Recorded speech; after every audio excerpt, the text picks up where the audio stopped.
tersembunyi di balik semak dan rimbunan rumput.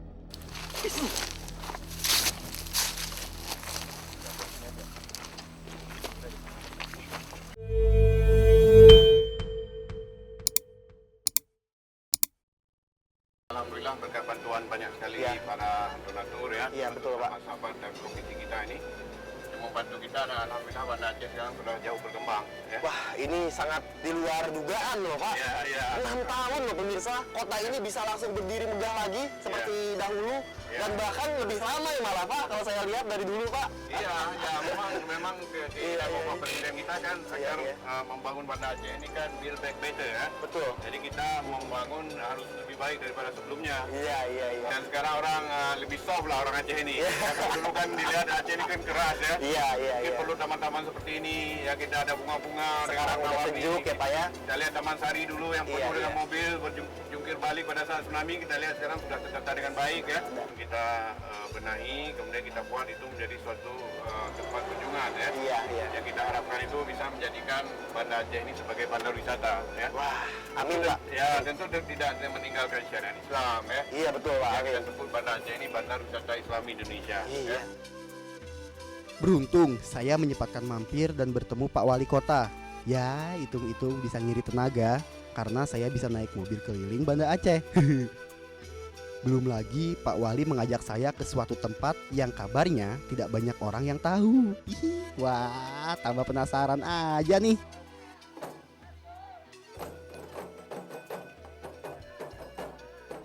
Sebuah perkampungan tradisional masih bisa ditemukan di tengah modernisasi yang terjadi di Banda Aceh.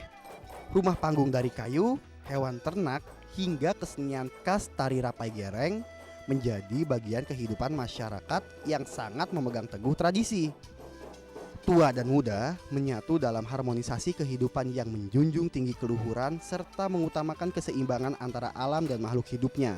Gambaran tersebut sangat mewakili masyarakat adat Aceh ini. Ya, ini daerah nih yang kamu nggak lihat di Banda Aceh kan? Ini kan lihat di daerah-daerah yang memang masyarakatnya masih mempertahankan ya adat istiadat, dan kita rumahnya, budaya, juga kehidupan sehari-hari yang sangat tradisional di Aceh. Ya. Ini namanya desa apa, Pak? Ya, desa Dipuni ini. Dipuni ya.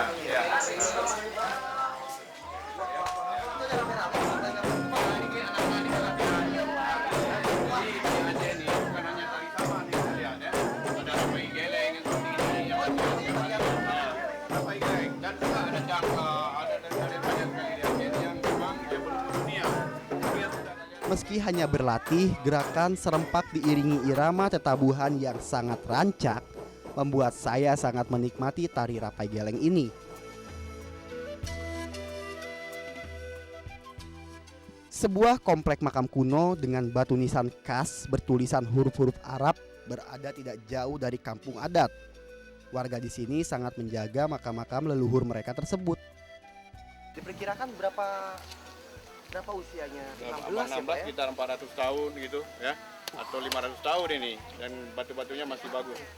Sebenarnya di daerah kita di pinggir laut dulu ada Kampung Pande, juga banyak macam makam raja-raja terkenal kita, tapi karena tsunami itu kan banyak sebahagian daripada daratan kita yang terbawa ke laut. Betul. Banyak sekali makam-makam sekarang yang sudah ada di dasar laut. Nah, ini yang ada di daratan tinggi inilah yang kita harus pertahankan.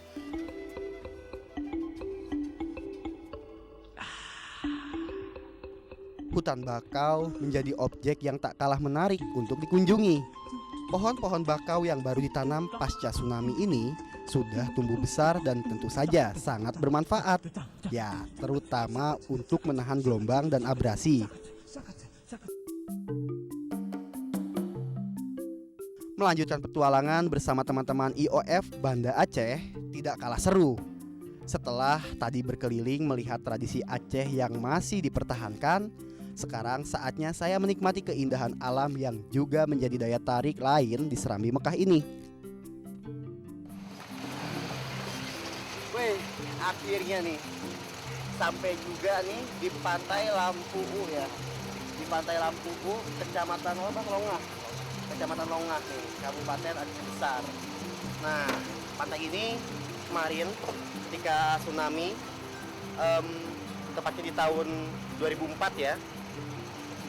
Tsunami itu ketinggian airnya tuh sampai lihat setengahnya bukit yang ada di depan Panji itu tuh.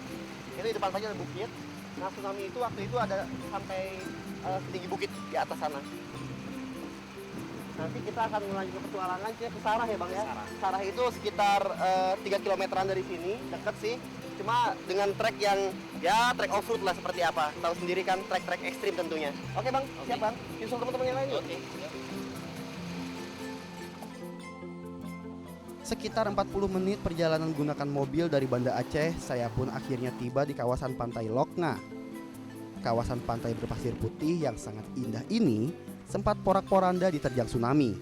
Garis pantai yang sangat panjang dan pemandangan tebing vertikal menjadi ciri khas yang susah ditemui di tempat lain. Namun demikian, mobil-mobil yang kami tunggangi harus bekerja keras untuk melintasi pasir pantai yang memiliki karakter cukup unik.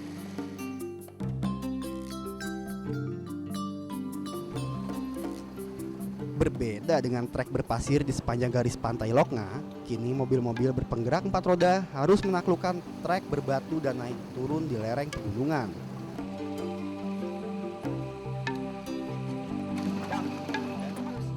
Keberadaan seseorang di dalam hutan yang tampak sibuk sendirian membuat saya dan teman-teman penasaran. Hei Bang, ngapain? Keluar.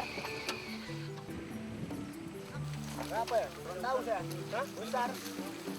Wih, hati-hati Bang. Ini dipong nih.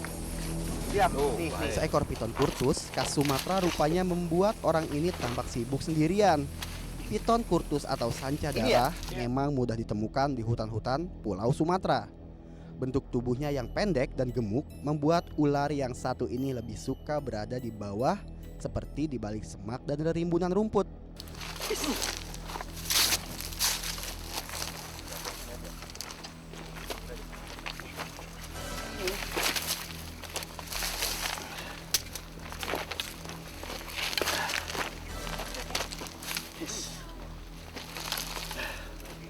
Hati Bang. Oke. Ini namanya piton kurtus. Tapi di sini sebutnya dipong atau ular gendang. Kenapa?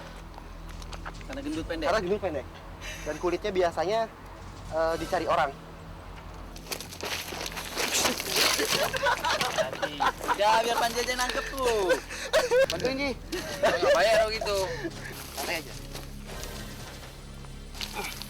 Tidak mudah untuk memegang ular piton kurtus dengan tangan kosong. Gerakannya yang sangat cepat dan tubuhnya yang pendek membuat ular ini harus dihadapi dengan cara yang berbeda dengan piton-piton lainnya. Cara yang paling aman yaitu dengan memecah konsentrasi ular dengan memberikan umpan sepatu saya.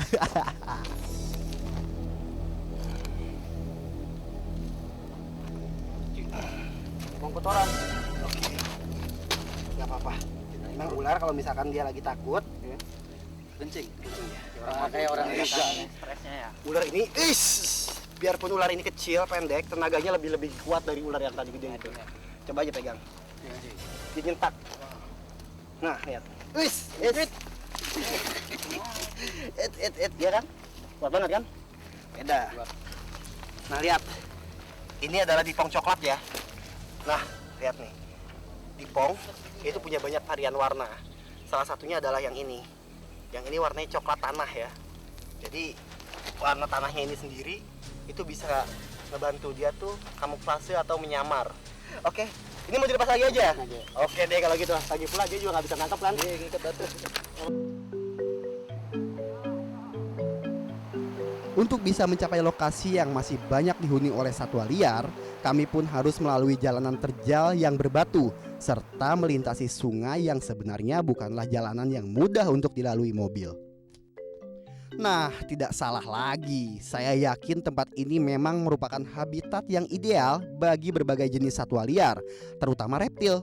Karakter hutan hujan dataran tinggi yang sangat disukai satwa terlihat sekali di sini. Belum lagi aliran sungai dengan airnya yang sangat jernih, sangat menggoda saya untuk menyentuhnya.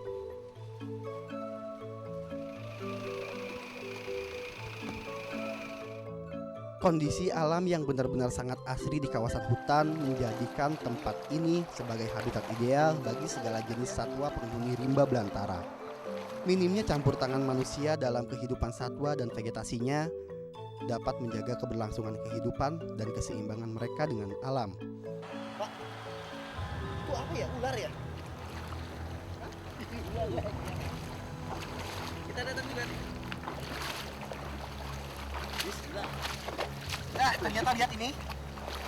Ada seekor piton berukuran cukup besar ya. Wih. Wih.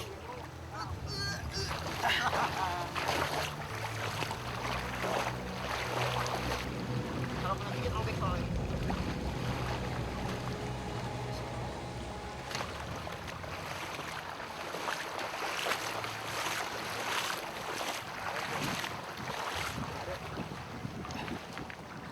Artinya di daerah sini tuh masih banyak makanannya. Ular ini masih sering makan ya. Jadi gemuk. Bisa tahan ini ya, Pak? Tahan. Oke. Nah, lihat. Bedanya senja kembang yang ada di tempat lain dengan yang di Sumatera bagian barat, itu perbedaannya mencolok banget ya. Mulai dari warna kuning di kepalanya tuh, lihat. Dia kuning, terus udah gitu bagian bawah badannya itu warnanya kuning juga. Dan selain itu, kalau kena sinar matahari, warna itu mengkilat. Nah, mengkilatnya itu juga agak kekuning-kuningan.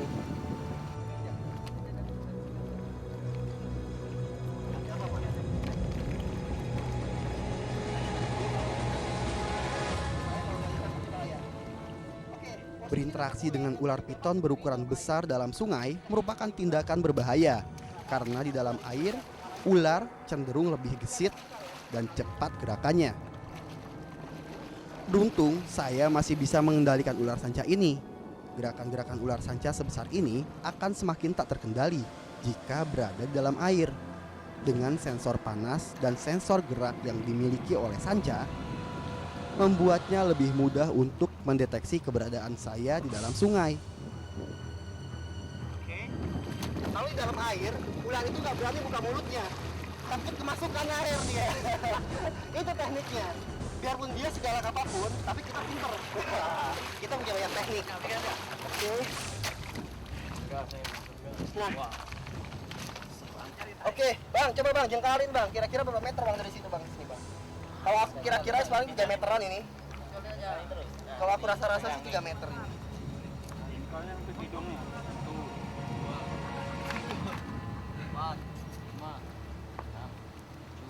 Oh, 4 meter nih.